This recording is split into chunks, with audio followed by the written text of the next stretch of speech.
All right, so let's talk about pre-run, pre-workout nutrition, and post-run, post-workout nutrition. So I alluded to the fact in pretty much every single video, including carbs, protein, and healthy fats, how important your pre-workout nutrition is, how important your post-workout nutrition is. Why is that? So first of all, again, females and males are different. Males can do fine on intermittent fasting. Now, remember that intermittent fasting is good for certain medical situations, certain gut health situations, but in general, long fasting windows are not good for female health, for women's health. Now, technically, if you are getting enough sleep and you're not eating the minute you wake up and the minute you go to bed, you're fasting. So if you eat, let's say you get up at 5 a.m., you eat your pre-run, pre-workout meal, even if it was within 15 minutes, and you're eating dinner 5:30, 6 o'clock, that's pretty much your 12-hour fasting window. It's not like you're trying to limit your time, limit the time that you're eating in order to cut out calories. You're just waking up, eating, going about your day, eating supper at night, and then winding down before bed and getting enough sleep. That is good for all your body, all your systems. If you think about the different systems in your body, they all have their own circadian rhythm, and like your digestive system needs rest time. Like everything in your body needs rest, but digestion, if you are getting enough sleep, that's your words are hard today.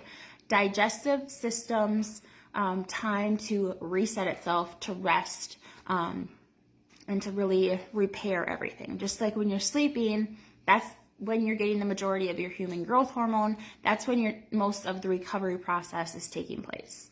So, no, fasting is not a bad thing, but when it's taken to the extreme, it's not good for women's health. So if you are not eating until 10 a.m., 11 a.m., 12 p.m.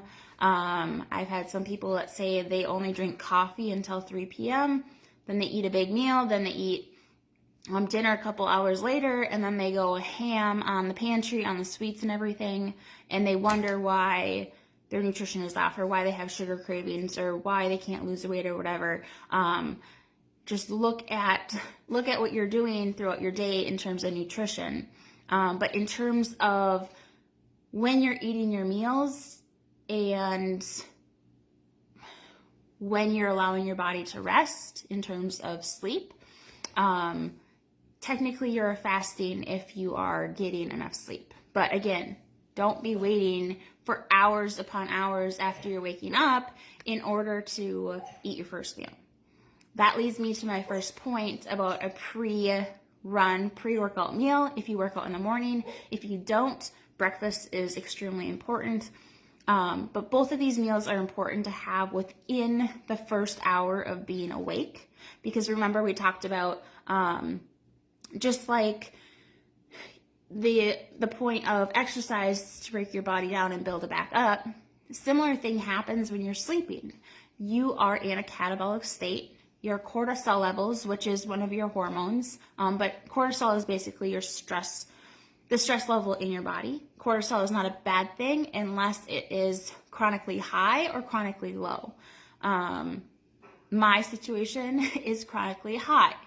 So if you think about when you first wake up, that's when your cortisol is at its highest point. Again, not a bad thing. Cortisol increases, melatonin decreases. Melatonin decreases and then increases throughout the day. Into the evening, cortisol continues to increase through the day. They work together. So don't think that one thing is bad and the other is good. Remember, anything in moderation is okay, but when it gets to the extreme, it can be dangerous. So you are in a catabolic state, meaning your muscles are breaking down. Because technically, remember, if you're getting enough sleep, you are fasting. But again, that's okay to a certain extent. It's just we need to get breakfast in within an hour of waking up, and we want protein to be in that, because that meal with that protein drops your cortisol levels and gets you out of that catabolic state.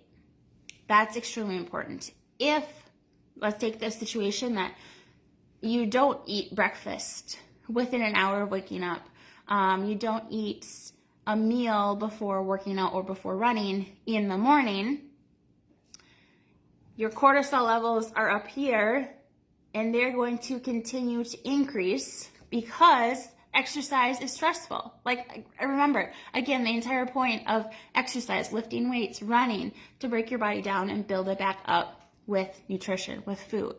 So if you skip that pre-workout, pre-run meal, yes, even on an easy day, even if you're only running a mile, if you're only running for 2 miles or 20 minutes, remember, it's all relative. Take out my long run is just 9 miles this week or whatever. Take out those words. It's still important, because no matter the distance that you're running, no matter how long you're running, even if it's your rest day, or even if you're not working out or running in the morning, you still need to have breakfast within an hour of waking up, because you're still in a catabolic state no matter what, and your cortisol levels are still high no matter what.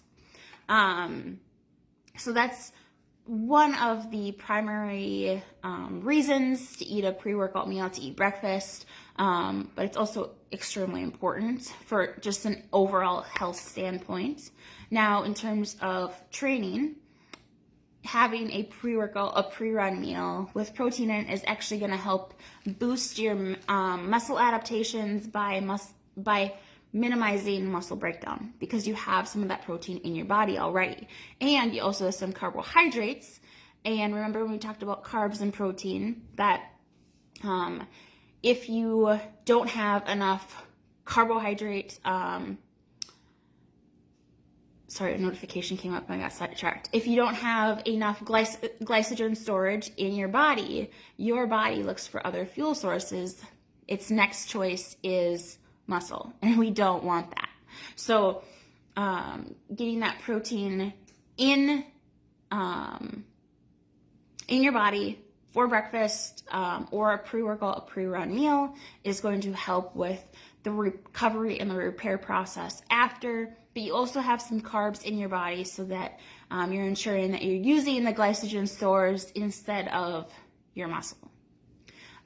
You'll also notice that you're going to feel more energized because you have some food in your system, but you're also going to be mentally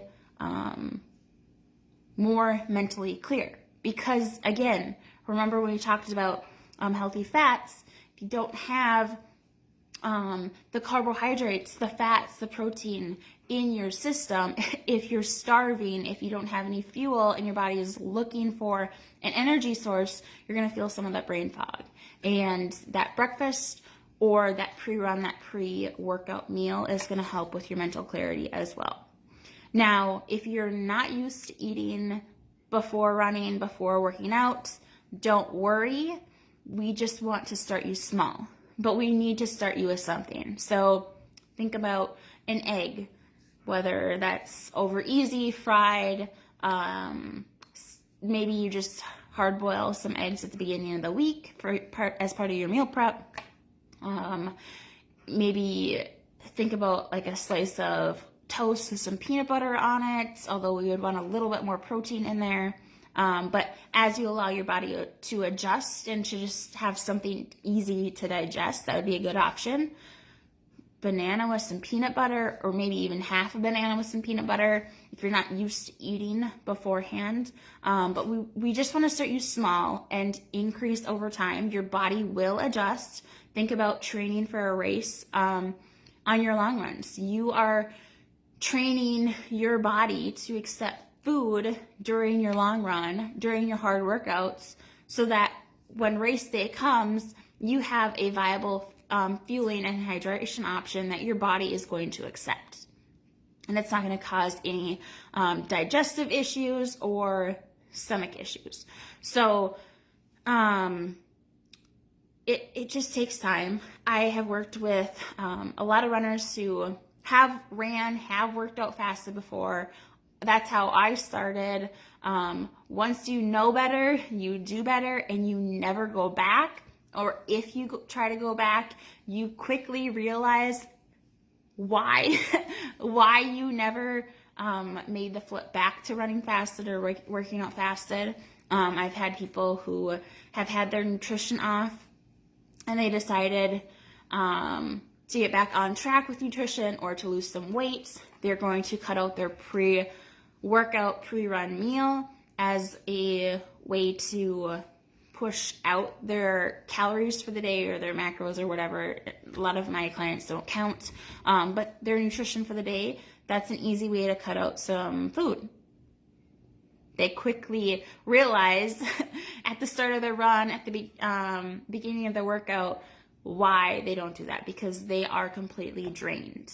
I've worked with runners who have ran and worked out fasted for years, even decades. I have a client who is in her 50s, and she's ran and worked out fasted for over 40 years, which is crazy to think about, but she is up to a huge pre-run, pre-workout meal. She'll never go back.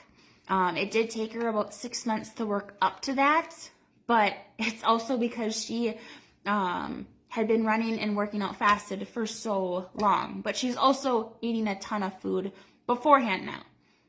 Also, she is at her fastest she's ever been, faster than she was in high school and college. Now, I'm not saying that's something that you have to compare, but it just shows what nutrition has done for her. And she's also incorporated a lot of strength training and glute work. And she also prioritizes sleep now. So if you think about all these little things that you do, they may not seem like they are changing or making a difference at all from day to day, but over time they make a huge difference. And she just ran it was like a 23-minute PR for her marathon, qualified for Boston, is just doing absolutely incredible. And she credits most of that to nutrition, specifically the pre-run meal or the pre-workout meal, whatever you want to call it, and also refueling afterwards. So those are some benefits of the pre-workout, pre-run meal or breakfast if you're not working out or running in the morning. It does not matter when you are running, when you are working out, you still need to eat within an hour of waking up. In terms of post-workout nutrition, I kind of talked a lot about that in the carb video and the protein video. But essentially, again, the entire point of exercise, running, lifting weights is to get stronger, to get faster. You have to break your body down to build it back up again, and you need to do that with food. Men's recovery window, 22 hours. Women's recovery window is 30 minutes. So get that protein, specifically leucine protein, into your body within 30 minutes of your workout, of your run, whatever exercise it is, cycling, whatever. And then follow that protein up with a post-workout meal 1 to 2 hours after. Just, again, listen to your body. If you are absolutely starving an hour after, don't wait another hour to eat. Eat right away. Front loading your morning, if you're a morning runner, workout in the morning is going to help you tremendously. by staying on top of that hunger in the morning, making sure that you're adequately fueled so that you're not starving in the afternoon or the evening. And I will talk a lot about, in the next videos, signs of underfueling. That's later this week. I think that's on Thursday. But also talk about how to really become in tune with your body, how to recognize when you should increase your intake, when you're not feeling enough, and the kind of the cues that your body may be giving you, and how you feel. So let me know what questions you guys have about the pre-workout and pre-run, pre-workout meal, post-run, post-workout meal, and breakfast if you're not a morning workout person, and I can answer those for you. Otherwise, I'll end this video now so that it doesn't get too long. But I really love the topic of the pre-run, the pre-workout meal, and the post-run, post-workout meal, because that's one of the things that's helped me the most, and it's one of the things that helps like everyone else the most as well, because people are either not eating a lot beforehand or anything at all, and then they're waiting to see how long they can go afterwards without eating, to push back their nutrition for the day so that they're not eating their last meal at like 3 p.m. But that's also another sign that you're just underfueling. So let me know what questions you guys have.